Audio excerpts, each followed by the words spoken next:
Hey everyone. सो आज जो हमारी मुलाकात है वो करंट इलेक्ट्रिसिटी के एक नए लेक्चर को लेकर हो रही है, जिसमें हमें बात करनी थी colour coding of carbon resistors and temperature coefficient of resistance को लेकर। जब हम करंट इलेक्ट्रिसिटी की जेईई मेन, एडवांस और नीट की पूरी आर्काइव डिस्कस करेंगे, तब आपको इन टॉपिक्स पर बेस्ड कुछ सवाल देखने को मिलेंगे। ये टॉपिक्स बहुत पहले ही लाइव कंडक्ट होने थे, मगर कुछ कारणवश वो इवेंट रीशेड्यूल हो गया था, जो अक्सर आपको करंट इलेक्ट्रिसिटी की प्लेलिस्ट में प्राइवेट के रूप में दिखता था। Alright, so what we are going to do is we are going to complete these topics today only. और आगे आने वाली मुलाकात में जब हम प्रॉब्लम सॉल्विंग रखेंगे, तब इन टॉपिक्स पर बेस्ड जब सवाल आएंगे तो मैं आपको याद दिलाता रहूंगा कि देखिए इस पर्टिकुलर लेक्चर को हमने डेडिकेट किया था इस तरीके के प्रॉब्लम मॉडल्स को लेकर, ठीक है। और वो सभी चैप्टर्स और सभी टॉपिक्स में होता रहेगा। तो अभी अगर हम इस पर्टिकुलर टॉपिक के बारे में बात करें कि यार colour coding of carbon resistors क्या होती है, सो हमारे पास कार्बन के बने हुए रेसिस्टर्स होते हैं। The composition is basically of carbon, and depending upon किस तरीके से हमने उन्हें बनाया है, क्या कार्बन का कॉम्पोजिशन है, उनकी रेसिस्टेंस वैल्यू अलग अलग हो सकती है। अपनी इच्छा अनुसार हम उसे वेरी करा सकते हैं, और कार्बन के उस रेसिस्टर पर कलर के बैंड्स लगा दिए जाते हैं, ताकि कोई भी अगर उन रेसिस्टर्स को देखे तो केवल उनके कलर्स को देखकर उसकी एग्जैक्ट रेसिस्टेंस वैल्यू बताई जा सके। और इस बात को बताने के लिए आप कार्बन रेसिस्टर्स की कलर कोडिंग पढ़ते हैं, ठीक है। तो वो कोडिंग क्या है, कौन सा कलर क्या बताता है, बैंड्स का पैटर्न किस तरीके से रहेगा, और एग्जैक्टली उस कोडिंग को याद करने के लिए हमें क्या करना है, आज हम पहले ये सारी चीज़ें बात करने वाले हैं। उसके अलावा वेरिएशन विद टेम्परेचर, रेसिस्टेंस का वेरिएशन टेम्परेचर के साथ कैसे होता है, क्यों होता है, ये हमने हमारी पिछली मुलाकात में देखा भी था कि टेम्परेचर बढ़ाने पे रिलैक्सेशन टाइम कम हो जाता है, रिलैक्सेशन टाइम कम होने की वजह से जो रेसिस्टेंस वैल्यू है वो बढ़ जाती है। ऑलराइट, अब एग्जैक्ट कौन सा एक्सप्रेशन गवर्न करता है उस वेरिएशन को, ये सारी बातें जो है हमें आज सीखनी है, ठीक है। प्रॉब्लम्स में फिर एक बार कहना चाहूँगा, प्रॉब्लम्स हम आज की मुलाकात में नहीं देख रहे हैं। इन पर बेस्ड प्रॉब्लम्स जो होंगी वो प्रॉब्लम सॉल्विंग सेशन में ही देखेंगे, ठीक है। तो शुरू करते हैं। देखिए, सबसे पहले तो कार्बन रेसिस्टर्स और उनकी कलर कोडिंग होती क्या है। तो यार जो कार्बन रेसिस्टर है, आप देख सकते हैं, मैंने उसका एक डायग्राम लिया है। इसमें अलग अलग 4 प्रकार के बैंड्स दिखाए गए हैं।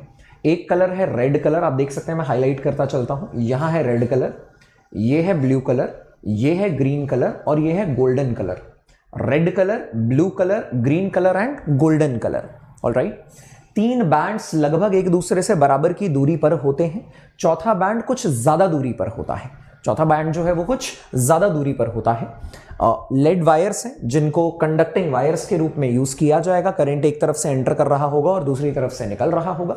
अक्सर आप इस रेसिस्टर को फिगर में ऐसे बना दिया करते थे, ठीक है। अब ये उसका एग्जैक्ट डायग्राम है, ठीक है। जैसे कुछ एक ही कलर पैटर्न का एग्जाम्पल देखिए, कई सारी इमेजेस बनी हुई हैं। यहाँ पे ये वाली बैंड, पहला वाला बैंड जो है वो ब्लू है, दूसरा वाला बैंड जो है वो रेड है, तीसरा वाला बैंड जो है वो ब्राउन है, ब्लू, रेड, ब्राउन, और चौथा वाला बैंड अगर आप ध्यान से देखें तो ये गोल्डन है। ब्लू, रेड, ब्राउन, और थोड़ी सी ज्यादा दूरी पे एक गोल्डन कलर का बैंड भी बना है।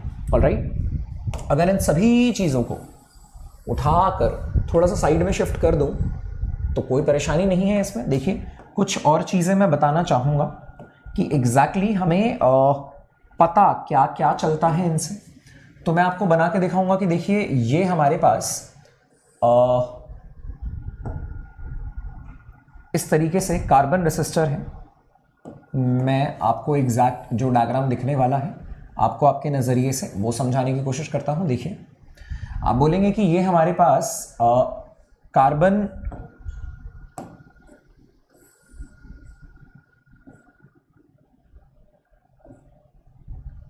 रेसिस्टर है। ऑलराइट, ये लेड वायर्स हैं, ये लेड वायर्स हैं, कंडक्टिंग वायर्स हैं। मैं आपसे ये कह रहा हूं कि यहां पे ना 4 बैंड्स होंगे, 4 बैंड्स होंगे। पहला बैंड होगा हमारे पास, ठीक है, पहले कलर का बैंड होगा। ये वाइट बस मैं बना दे रहा हूं, बट जरूरी नहीं है कि ये वाइट बैंड हो, ठीक है। मैंने आपको कहा कि एक बैंड ये रहा हमारे पास, एक बैंड ये रहा हमारे पास,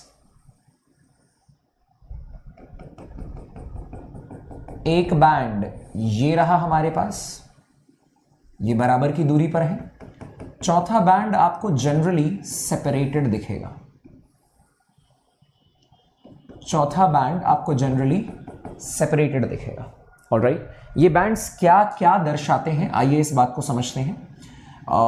रेसिस्टेंस की वैल्यू जब भी आप देने की कोशिश कर रहे होंगे, रेसिस्टेंस की वैल्यू जब भी आप लिखने की कोशिश कर रहे होंगे, रेसिस्टेंस की वैल्यू लिखने का तरीका है पहला सिग्निफिकेंट फिगर, दूसरा सिग्निफिकेंट फिगर इंटू 10 की पावर में समथिंग, वो समथिंग मल्टीप्लायर कहलाता है, plus minus percentage tolerance, plus minus percentage tolerance. तो आप बोलेंगे कि लेट से यहां वैल्यू आनी है ए, यहां वैल्यू आनी है बी, यहां वैल्यू आनी है सी और यहां पे आनी है डी। तो आपको जो पहला बैंड है, आपका जो पहला बैंड है वो आपको फर्स्ट सिग्निफिकेंट फिगर देता है। पहला सिग्निफिकेंट फिगर रेसिस्टेंस के वैल्यू में आने वाला, रेसिस्टेंस की वैल्यू जब आप लिख रहे होगे, रेसिस्टेंस की वैल्यू में आने वाला पहला सिग्निफिकेंट फिगर जो है ए, वो आपको इस बैंड से पता चलेगा।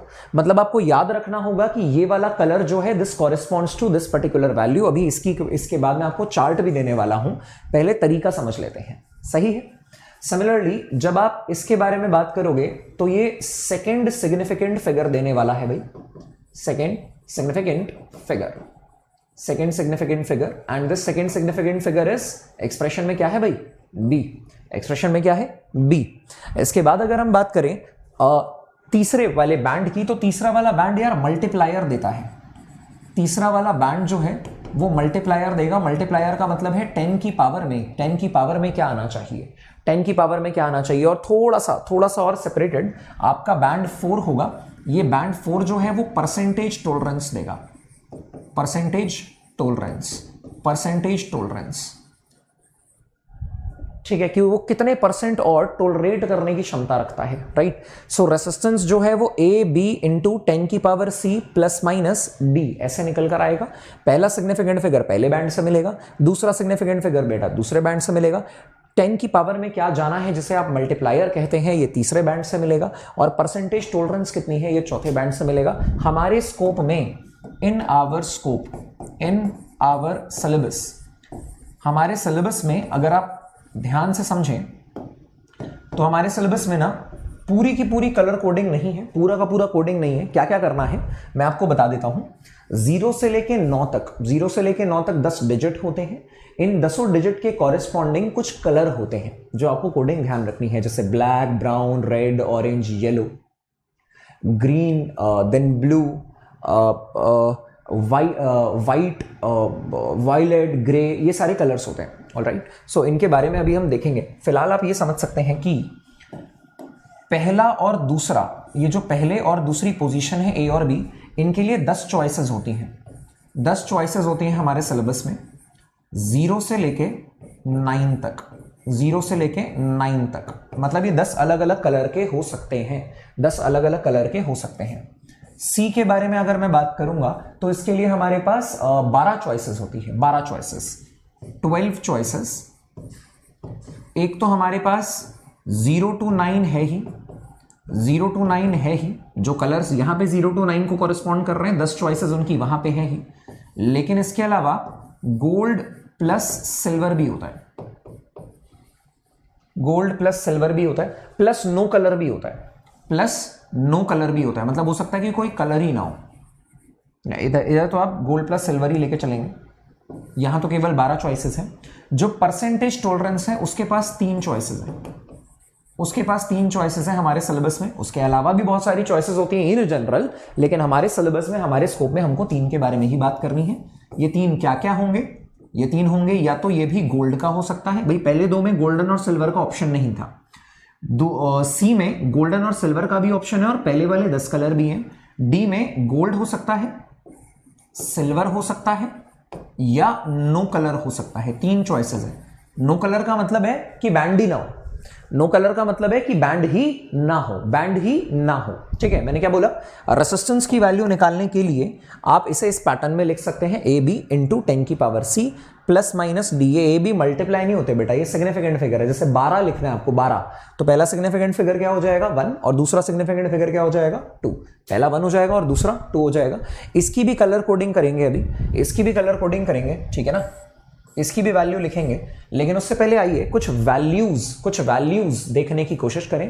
भाई कलर कोडिंग कैसे होती है वो हमने देखा, इसके बाद हम ये देखेंगे कि किस कलर का क्या कोड है, उसके बाद मैं आपको ये भी सिखाऊंगा कि उसको याद कैसे करना है। ऑलराइट, सो यहां देखिए, यहां हम बात कर सकते हैं, ये है हमारी कलर कोडिंग BBROY GBVGW। अब इसको याद करने के लिए पहले एक लाइन छोटी सी याद करनी जरूरी है। लाइन है यार, BB Roy of Great Britain has very good wife. देखो यार, ये नेमोनिक आपको एनसीईआरटी में भी मिलेगा, नेमोनिक है, ठीक है। याद कैसे करेंगे, BB Roy of Great Britain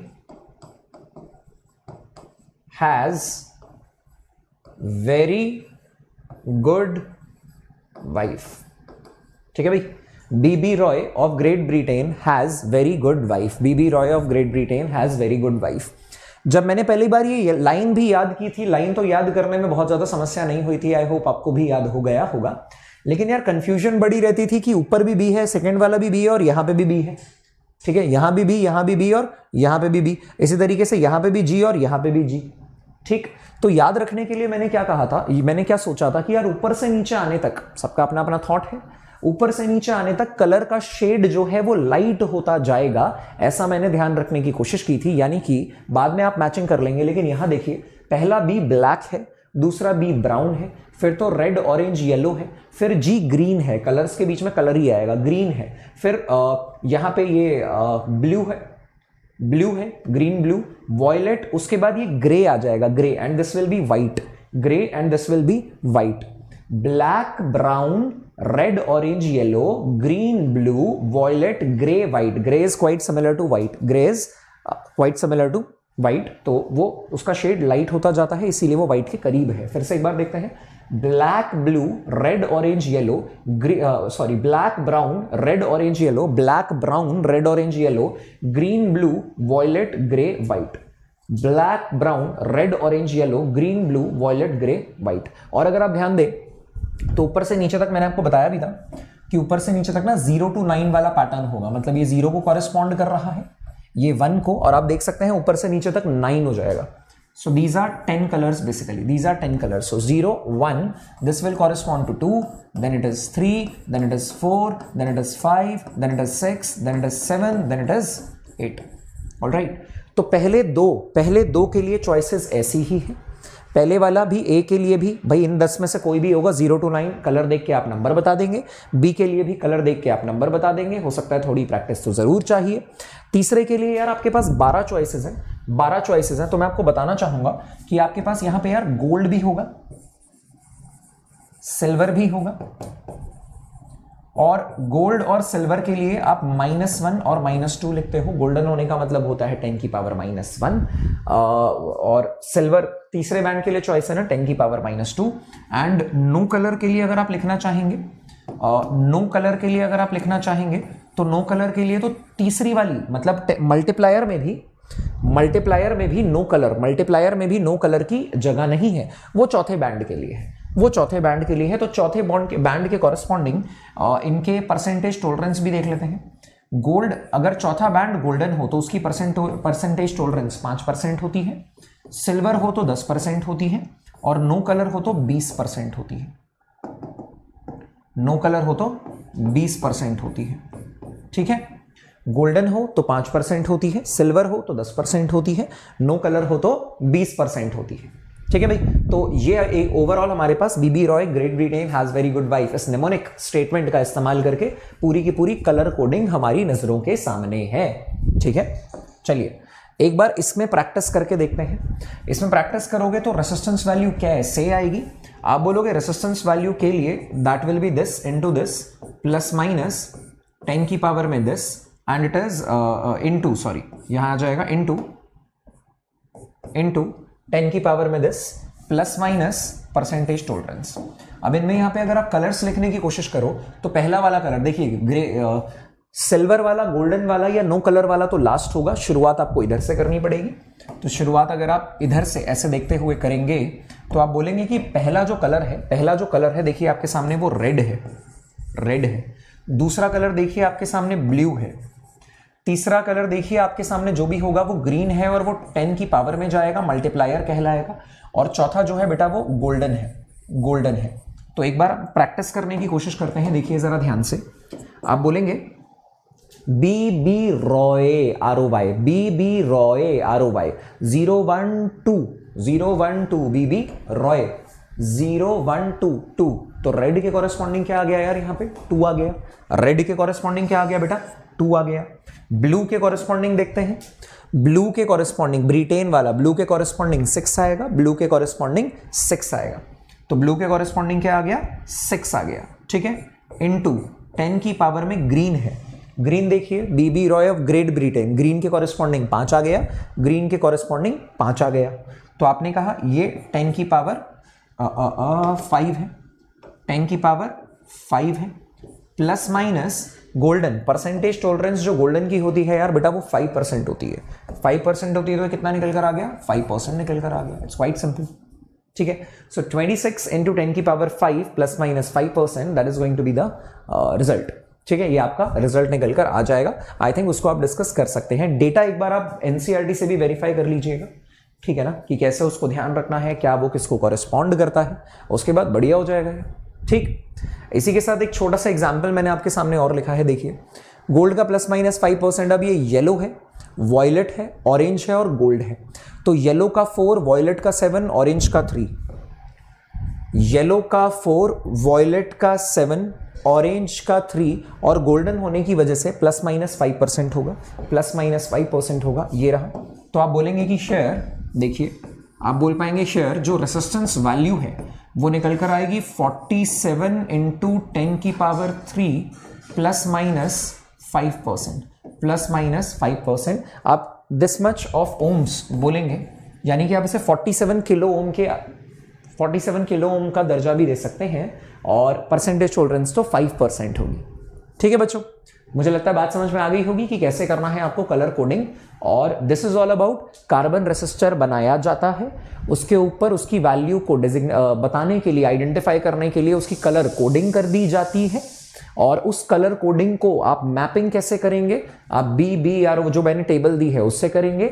याद कैसे रखेंगे, याद रखेंगे कि sir B Roy of Great Britain has very good wife, इस नेमोनिक स्टेटमेंट के द्वारा, ठीक है। फिर से मैं एक बार बताना चाहूंगा कि यहां पर किसके लिए कितनी कितनी चॉइसेस हैं। पहले वाले बैंड के लिए बेटा 10 चॉइसेस हैं, दूसरे वाले बैंड के लिए भी बेटा 10 चॉइसेस है। हमारे सिलेबस में तीसरे वाले बैंड के लिए 12 चॉइसेस हैं और हमारे सिलेबस में चौथे वाले बैंड के लिए 3 चॉइसेस हैं। इफ यदि आपके पास समस्या कुछ ऐसी आ जाए, देखिएगा मैं आपको एक छोटा सा किस्सा बताना चाहूंगा। ये छोटा सा किस्सा ये है कि जब इंजीनियरिंग कॉलेजेस में यही रेसिस्टर आपके हाथ में दिए जाते हैं और आपसे पूछा जाता है कि बताइए इसकी रेसिस्टेंस वैल्यू कितनी होगी, तो अक्सर यहाँ पे 3 नहीं 4 बैंड हो जाते हैं और ओवरऑल 4 नहीं 5 बैंड हो जाते हैं, मतलब एक बैंड एक्स्ट्रा हो जाता है, एक बैंड एक्स्ट्रा हो जाता है। ऐसा ही एक व्याख्या मेरे जीवन में भी हुआ है ना, व्हेन आई वाज स्टडिंग तो मेरे साथ भी हमारे लैब वाइवा के दौरान यही हुआ कि मुझे भी एक ऐसा बैंड दे दिया गया जिस पे 4 नहीं 5 स्टेप्स थे। तो होना क्या था, बाहर निकल के गूगल ही खोला, ठीक है, बाहर निकल के गूगल से ही देखा कि क्या हो सकता है। तो अब मैं आपको ये बताना चाहूंगा कि उस सिचुएशन में क्या हो सकता है, सो दैट आप इस लेक्चर के बाद आपको गूगल खोलने की जरूरत ना पड़े। So this is 1, this is 2, this is 3, this is 4 and the 5th band may be there or it may be absent. 5th band may be there or it may be absent, कुछ भी हो सकता है ना। तो ये ए है, हम ये कहेंगे कि ये ए है, ये बी है, ये सी है, ये डी है और ये ई है। तो आप बोलेंगे शेयर जो रेसिस्टेंस वैल्यू होती है बेटा वो ए बी सी, इसमें 2 की जगह कितने हो जाते हैं, 3 सिग्निफिकेंट फिगर हो जाते हैं, इंटू 10 की पावर में D plus minus percentage tolerance. तो आप बोलेंगे कि ये आ जाएगा A B C, 3 significant figure में आंसर आप बताएंगे, और ये E, ये हो सकता है हो सकता है ना हो। ना हो का मतलब है नो कलर होगा, नो कलर होगा यानी कि 20% परसेंटेज टॉलरेंस लेकर आगे बढ़ेंगे। सही है। So this is how we are going to do that.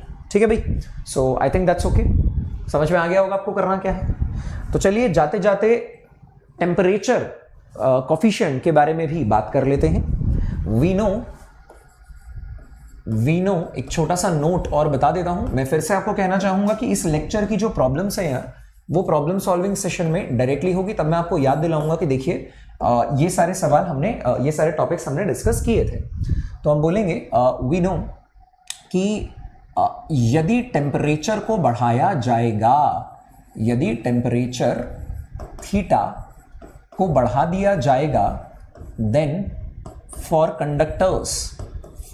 Conductors metals या कंडक्टर्स के लिए आप कहेंगे कि रेसिस्टेंस वैल्यू जो है, रेसिस्टेंस आर, सेमीकंडक्टर की रेसिस्टेंस घट जाती है बेटा, कंडक्टर की रेसिस्टेंस बढ़ जाती है। सेमीकंडक्टर की रेसिस्टेंस घट जाती है और कंडक्टर की रेसिस्टेंस बढ़ जाती है। तो अगर टेम्परेचर को आप बढ़ाओगे देन फॉर कंडक्टर्स उसकी जो रेसिस्टेंस होगी वो क्या होगी, बढ़ जाएगी। उसकी जो रेसिस्टेंस होगी वो बढ़ जाएगी। इस बात को अपने को ध्यान में रखना है। ऑलराइट, चलिए और क्या बात कर सकते हैं हम। ये कह सकते हैं कि इसको गवर्न करने वाला जो एक रिलेशन होता है यार, वो होता है R final will be equal to, basically आप इसे ऐसे ध्यान रख सकते हैं, फ्रैक्शनल चेंज इन रेसिस्टेंस जो होता है, fractional change in resistance that is directly proportional to change in temperature, ठीक है। फ्रैक्शनल चेंज इन रेसिस्टेंस जो होता है वो चेंज इन टेम्परेचर के बराबर प्रोपोर्शनल होता है। इसका मतलब इसे आप बोल सकते हैं dr/r, दैट प्रोपोर्शनैलिटी को इक्वेशन में कन्वर्ट करोगे तो एक कांस्टेंट ऑफ प्रोपोर्शनैलिटी अल्फा आ जाता है। ये प्रोपोर्शनैलिटी का साइन है बेटा, ये अल्फा है, and that is d theta. For short range of temperatures alpha is constant only for short temperature range। Alpha जो है वो केवल और केवल शॉर्ट टेम्परेचर रेंज के लिए कांस्टेंट होता है। और इसके बारे में यार 2-3 इंपॉर्टेंट बातें हैं। पहली इंपॉर्टेंट बात, इसका नाम क्या होता है? इसका नाम होता है temperature coefficient of resistance. Temperature coefficient of resistance, alpha जो कांस्टेंट ऑफ प्रोपोर्शनैलिटी आपने डाला वो टेम्परेचर कोफिशिएंट ऑफ रेसिस्टेंस होता है। प्रैक्टिकली अल्फा की वैल्यू लेस देन 1 होती है। प्रैक्टिकली अल्फा की वैल्यू लेस देन 1 होती है। एसआई यूनिट जो होता है इसका, वो एसआई यूनिट जो होता है इसका, देखो left hand side fractional change है, unitless dimensionless, right hand side भी यूनिटलेस डायमेंशनलेस होना चाहिए। ये डिग्री सेल्सियस में तो इस या केल्विन में, तो एसआई यूनिट अल्फा की केल्विन इनवर्स होती है। और एक खास बात और बता दूं, अगर अल्फा की वैल्यू कैलकुलेट करना चाहते हो तो अल्फा की वैल्यू निकल कर आएगी R final minus R initial by R initial, and it is theta final minus theta initial. मुझे लगता है इस एक्सप्रेशन को ध्यान रखोगे तो फायदे में रहोगे। ठीक है भाई, ये एक्सप्रेशन अपने को ध्यान में रखना है। ठीक, यही अगर इसे फर्दर सिंप्लीफाई किया जाए तो देखिए तब आप क्या कहेंगे, आप बोलेंगे कि सर डी आर इनिशियल है। अगर मैं या फ्रैक्शनल चेंज किसी एक मोमेंट के लिए है, अगर मैं इसे इंटीग्रेट करके कहानी को आगे बढ़ा दूं, it will involve few steps, and then you are going to get R final equal to R initial, and it is 1 plus alpha delta theta, or you may write it as R initial 1 plus alpha theta final minus theta initial. इसी को थोड़ा सा manipulate या modify करेंगे तो देखिए वो वाला एक्सप्रेशन निकल कर आ जाएगा। ठीक, तो ऊपर से नीचे आने के लिए it will involve few steps of integration. तो अल्टीमेटली आपको नीचे वाला फॉर्मूला याद रखना है और इसी को थोड़ा सा मॉडिफाई करेंगे तो वो वाला एक्सप्रेशन भी निकल कर आ जाएगा। टेम्परेचर कॉफिशिएंट ऑफ रेसिस्टेंस, उसके फॉर्मूले, उसकी एप्लीकेशन क्या है वो तो हम प्रॉब्लम सॉल्विंग में करने वाले हैं, लेकिन उसके फॉर्मूले, ऐसा क्यों होता है, ये सारी चीजें जो है वो हमारे सामने है। इसका रीजन मैं आपको एक बार फिर से याद दिलाना चाहूंगा। इसका रीजन ये यार, आपने आर की एक्सप्रेशन को पढ़ा था, that was ml by NE square A tau, सही है। तो यदि यहां पे टेम्परेचर थीटा को बढ़ा देंगे तो रिलैक्सेशन टाइम टाउ जो है वो घट जाएगा, यानी दो सक्सेसिव कोलिजन के बीच में जो इलेक्ट्रॉन समय ले रहा है वो कम हो जाएगा। उसके कम हो जाने के कारण रेसिस्टेंस फिर बढ़ जाता है। इसके कम हो जाने के कारण रेसिस्टेंस जो है which is inversely proportional to tau relaxation, वो फिर से क्या हो जाएगा यार, बढ़ जाएगा। इसीलिए आप बोलते हैं कि तापमान बढ़ाने के साथ साथ रेसिस्टेंस भी बढ़ती चली जाती है। तापमान बढ़ाने के साथ साथ रेसिस्टेंस भी बढ़ती चली जाती है कंडक्टर्स के लिए। ऑलराइट, गवर्निंग रिलेशनशिप ये रहा और उस हिसाब से आपके पास अल्फा का एक्सप्रेशन जो है वो ये रहा। सही है बच्चों? सो दैट्स ऑल यार, अभी के लिए इतना ही। आज जितना कुछ पढ़ाया है इस बात को ध्यान में रखिएगा। छोटा सा लेक्चर, छोटा सा टॉपिक जरूर है, मगर इग्नोर करने वाली बात बिल्कुल भी नहीं है। ये रहा जेई प्लैनेट का टेलीग्राम चैनल का लिंक, टेलीग्राम ग्रुप के लिंक के लिए, जहां पे सारे नोट्स मैं लगातार भेजता जा रहा हूं। आप अभिलाष 1093 का इस्तेमाल करके मुझे टेलीग्राम, अनअकैडमी मैसेंजर, इंस्टाग्राम कहीं पे भी कनेक्ट कर सकते हैं और वहां इस लेक्चर के नोट्स जो है वो आपको फटाफट विदिन 10 मिनट्स मिल जाएंगे। ठीक, अनअकैडमी प्लस और अनअकैडमी आइकॉनिक के ये इंडिविजुअल बेनिफिट्स हैं जिन्हें मैंने चेक किया हुआ है, ठीक है ना। I have just mention them और उन्हें like I have listed them, I have mention them in individual benefits के कारण अगर आप अनअकैडमी प्लेटफॉर्म पे आना चाहते हैं, पेड सब्सक्रिप्शन लेना चाहते हैं, तो उसमें मैक्सिमम डिस्काउंट के लिए फिजिक्स माया PHYMAYA इस कोड का इस्तेमाल कर सकते हैं। सही है। फ्रेश बैचेस जो थे कल तक के वो मैं आपको बता चुका हूं। जुलाई के फ्रेश बैचेस जो है वो मैं इसमें ऐड ऑन कर दूंगा। सो ये वैसे मैंने मेंशन किए हैं कि जून के क्या क्या थे, इसको मैं अभी के लिए यहां से रिमूव कर देता हूं, ठीक है। और अनअकैडमी कॉम्बैट का जो स्कॉलरशिप टेस्ट है यार, फिजिक्स माया कोड का इस्तेमाल करने के साथ साथ अनअकैडमी कॉम्बैट का स्कॉलरशिप टेस्ट आपको रिजल्ट दे देगा। उस रिजल्ट के बिहाफ पे भी आपको बैच लेते टाइम पे सब्सक्रिप्शन मिलते हैं। एंड अपार्ट फ्रॉम दैट और भी काफी स्कॉलरशिप्स वगैरह और काफी बढ़िया प्राइजेस भी हैं। तो वैसे भी अनअकैडमी प्लेटफॉर्म पे जो टेस्ट और क्विजेस हैं यार वो बिल्कुल ही आपके लिए फ्री ऑफ कॉस्ट है, तो उसको आपको जरूर पढ़ाई करके अटेम्प्ट करना चाहिए। पढ़ाई करते टाइम अगर डाउट्स आएंगे तो उन डाउट्स की इंस्टेंट क्लैरिफिकेशन के लिए आस्क अ डाउट फीचर भी दिया गया है। सही है बच्चों? That's all for the day.